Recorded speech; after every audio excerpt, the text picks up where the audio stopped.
Perkenalkan, nama saya Dewi Afrianti dengan NIM 17010111117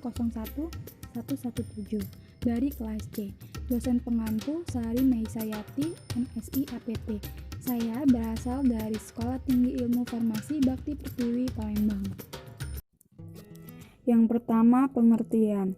Merupakan sistem saraf yang bekerja secara tak sadar atau yang bekerja tanpa perintah. Sistem saraf otonom disusun oleh serabut saraf yang berasal dari otak maupun dari sumsum tulang belakang dan menuju organ yang bersangkutan. Sistem saraf otonom berfungsi untuk mempertahankan keadaan tubuh dalam kondisi terkontrol tanpa pengendalian secara sadar. Penggolongan sistem saraf otonom. Yang pertama, sistem simpatis, adrenergik, dan juga adrenolitik adalah saraf yang berpangkal pada sumsum tulang belakang di daerah dada dan pinggang. Saraf simpatik, bagian dari sistem saraf otonom, cenderung bertindak berlawanan terhadap sistem saraf parasimpatik. Yang kedua, sistem parasimpatis, ada kolinergik dan juga antikolinergik. Sistem saraf yang mempunyai suatu dasar dengan medula oblongata spinalis disebut juga sistem saraf craniosacral karena saraf preganglion keluar dari daerah otak dan daerah sakral. Obat-obat yang bekerja pada sistem saraf simpatik. Yang pertama ada agonis adrenergik, ada simpatomimetik, dibagi menjadi agonis adrenergik langsung, agonis adrenergik tidak langsung, inhibitor MAO atau monoamin oksidase, inhibitor COMT atau catechol O-metil transferase.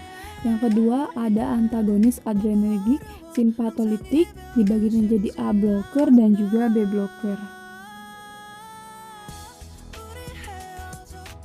Agonis adrenergik simpatomimetik. Yang pertama, agonis adrenergik langsung. Obat yang termasuk tipe ini langsung berikatan pada reseptor adrenergik sehingga mengaktifasi reseptor tersebut. Obat-obat yang bertindak sebagai agonis adrenergik langsung memiliki afinitas terhadap reseptor-reseptor tertentu.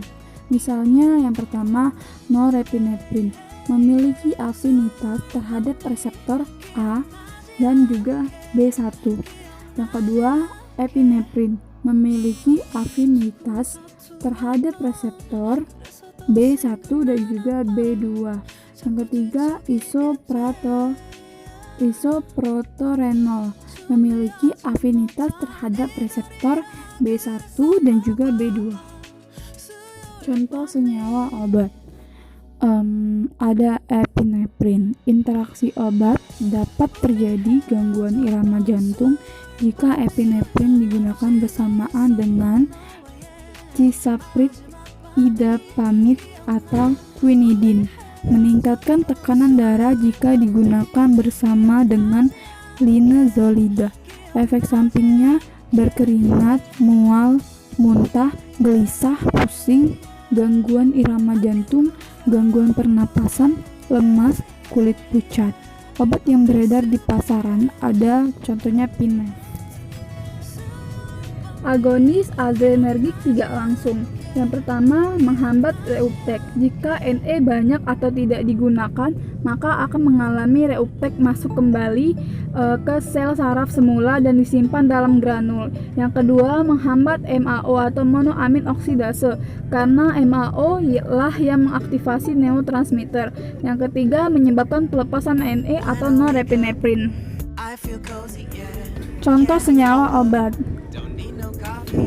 Amfetamin. Interaksi obatnya meningkatkan risiko meningkatnya tekanan darah jika dikonsumsi dengan obat golongan penghambat beta, meningkatkan risiko gangguan jantung dan pembuluh darah jika digunakan dengan obat golongan antidepresan trisiklik seperti amitriptilin, berkurangnya urin jika digunakan dengan obat alkalinasi urin seperti natrium bikarbonat, dan meningkatnya produksi urin jika digunakan dengan pengasam urin seperti kalium fosfat, menghambat penyerapan fenobarbital dan pentoin, menghambat kerja amfetamin jika digunakan dengan chlorphorazine, haloperidol, atau litium. Efek sampingnya mulut kering, mual, muntah, diare, sembelit, kram perut, kehilangan nafsu makan. Obat yang beredar di pasaran ada contohnya Adderall. Antagonis adrenergik atau simpatolitik. Yang pertama, menghambat reuptake. Jika NE banyak atau tidak digunakan, maka akan mengalami reuptake masuk kembali ke sel saraf semula dan disimpan dalam granul. Yang kedua, menghambat MAO atau monoamin oksidase, karena MAO lah yang mengaktifasi neurotransmitter. Yang ketiga, menyebabkan pelepasan NE atau norepinefrin. A blocker. Yang pertama, memblok. A mengeblok reseptor A secara tidak spesifik. A1 dan A2 sama-sama diblok.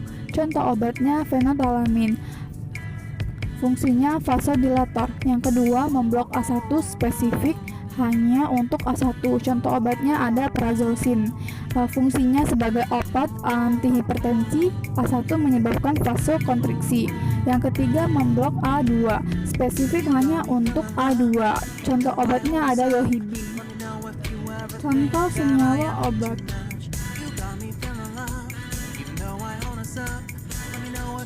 Prazolsin.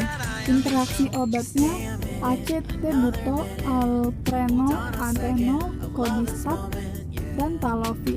Efek samping detak jantung cepat atau berdebar, atau dada berdebar, perasaan seperti akan pingsan, kesulitan bernapas, pembengkakan di tangan, pergelangan kaki atau kaki dan ereksi, penis yang menyakitkan yang berlangsung 4 jam atau lebih. Obat yang beredar di pasaran ada Redupres tablet. B blocker. Yang pertama, memblok B. Mengeblok reseptor B secara tidak spesifik karena jarang digunakan. Contoh obatnya ada propanolol. Fungsinya menurunkan denyut jantung, kardiak output, dan tekanan darah. Yang kedua, memblok B1 spesifik hanya untuk B1. Contoh obatnya acebutolol. Fungsinya menurunkan frekuensi denyut jantung dan pengobatan hipertensi. Yang ketiga, memblok B2 spesifik hanya untuk B2. Contohnya butaksamin, menyebabkan bronkonstriksi. Contoh senyawa obat. Propanolol. Interaksi obat menyebabkan perubahan irama dan detak jantung atau perubahan kekuatan otot jantung jika dikonsumsi bersamaan dengan amiodaron atau antagonis kalsium.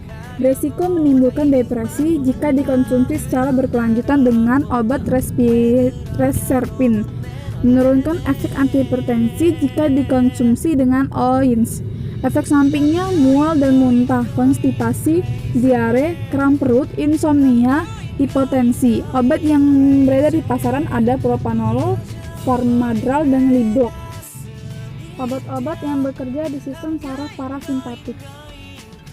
Yang pertama ada agonis kolinergik kolinomimetik, terbagi menjadi agonis kolinergik langsung dan juga kolinesterase inhibitors. Yang kedua, antagonis kolinergik kolinolition, dibagi menjadi antagonis muskarinik, ganglionik blocker, neuromuscular blocker. Agonis kolinergik kolinomimetik. Yang A, agonis kolinergik langsung, yang dibagi menjadi golongan ekster, memiliki bentuk yang hampir mirip dengan struktur asetilkolin, namun obat golongan ini lebih tahan terhadap enzim pendegradasi asetilkolin. Esterasi karena efek obatnya dapat bertahan lama. Contohnya ada karbakol dan batekol, selektif untuk reseptor muskarinik. Yang kedua ada golongan alkaloid, berasal dari tanaman sehingga tidak dapat dimetabolisme oleh enzim asetilkolinesterase. Contohnya arekolin, muskarinik, dan juga pilokarpin. Yang ketiga golongan nikotin, untuk terapi membantu pasien menghentikan kebiasaan merokok. Yang B ada kolinesterase inhibitor, menghambat kerja enzim asetilkolinesterase.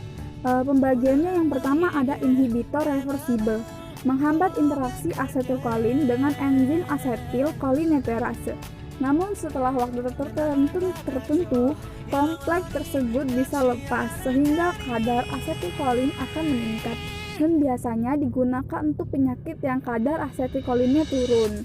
Contohnya penyakit Alzheimer atau myasthenia gravis. Obatnya ada edropium, digunakan untuk diagnosis apakah pasien menderita myasthenia gravis atau penyakit autoimun di mana otaknya lemah.